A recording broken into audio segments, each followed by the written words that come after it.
দেখেন আমরা তো একটা পলিটিক্যাল পার্টি, আমি টোটালি অনেস্ট উইথ ইউ। আমি আজকে বললাম একটা কিন্তু করলাম না, পরশুদিন আপনি আমাকে ধরবেনই। আপনি যদি এবার আমাকে ভোট দেন, পরের বার আপনি ভোট দিবেন না আমাকে, ব্যাপারটা তাই না? তো আমার বেনিফিটটা কি?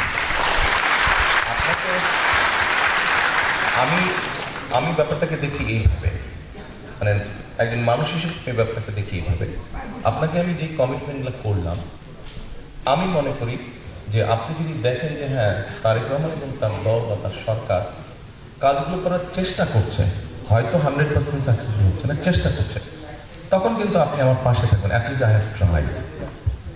আর আমি যদি না করি সেটাও আপনি বুঝতে পারবেন। তো না করলে তো আপনার সাপোর্টটা আমার থেকে চলে যাবে। একটা পলিটিক্যাল পার্টি হিসেবে কেন আমি আপনার সাপোর্টটা হারাতে চাইবো? মানে এটা লজিক মেক করে না তো। আমি চেষ্টা করবো, পারবো কি পারবো না সেটা হচ্ছে পরের কথা, কিন্তু আমি যে কমিটমেন্টটা দিয়েছি সেটা চেষ্টা করবো।